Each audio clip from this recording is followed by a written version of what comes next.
Years after the terror attack claimed the lives of over 160 people in Mumbai, the financial capital of the country, as far as when it comes to the key conspirator of 26/11 terror attack, Tahabur Hussain Rana has now been successfully extradited from the United States to India.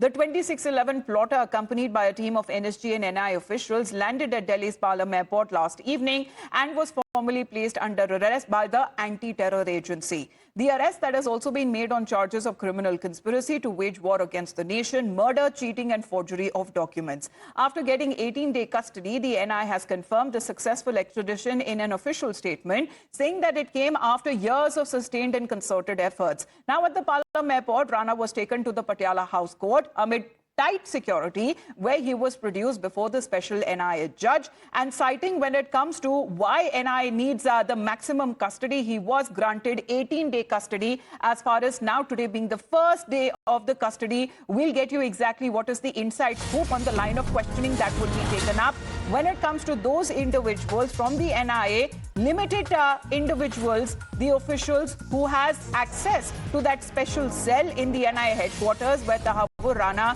is being questioned. Who will be interrogating Rana? As far as IG Ashish Batra, the DIG Jaya Roy is expected to quiz Rana, the team that was also accompanying Tahabur Rana from the United States to India. Questioning, as far as when it comes to the line of questioning, is also something that Times Now has accessed on very pointed questions that it seems over the role, the conspiracy, and also what all has gone into the knowledge of him having when it comes to the entire awareness of what went behind the terror attacks and how it was carried out. Multiple years before the terror attacks that was carried out, it is being said that the conspiracy had began, the planning had began. Let's get in a word from Priyank and Bhavtosh, who are joining us live right now. Priyank, as far Bhavtosh, as far as when it comes to the officials are also concerned, limited access to Tahabur Rana by these officials, the line of questioning that has also been accessed, and when does it begin today?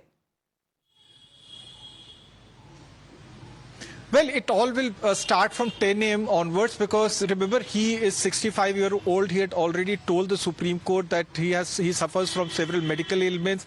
The flight landed at around 6:20 in the evening yesterday. It was a long-haul flight, and after that, he was formally arrested at around 8:20. The hearing went on till 2 in the morning, and finally he reached NIA headquarters at around 3. So adequate rest will be given to him. The locker is in fact air-conditioned. There are CCTV cameras, and India has already said that there would not be any human right violation. Having said that, USA has said that he will only be the trial will only be held in the case that he has been arrested.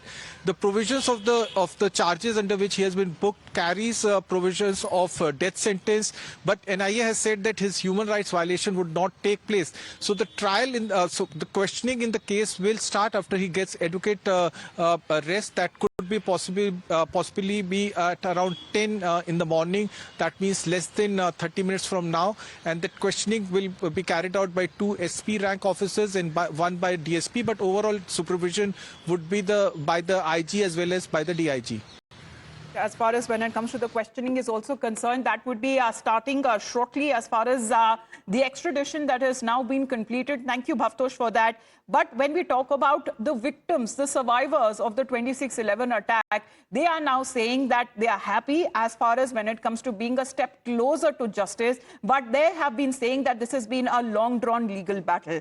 On the other side, there has also been a political war of words that has broken out when it comes to claiming of credit between the government and the opposition. The opposition today is now asking, without even directly naming Pakistan, what really is the big deal of getting Tahabur Rana back? It is already too late, and saying that the BJP alone cannot claim credit because it was the then UPA government that had initiated the process of extradition. They are now asking, what about others? What about the most wanted Dawood Ibrahim? What about Pannoon? What about when it comes to the financial fugitives, when they will be brought back? And raking those questions is the senior Congress leader and former Union Minister P. Chidambaram, who has been claiming that the groundwork for the extradition process was laid during the UPA rule, and the NDA government should not claim credit for all the work that has been done. While the opposition is accusing the centre of taking credit for what they set in motion, the BJP today is now saying that these are the very same set of parties that branded 26/11 attack as RSS conspiracy and went on to blame the RSS for the killing even of Hemant Karkare.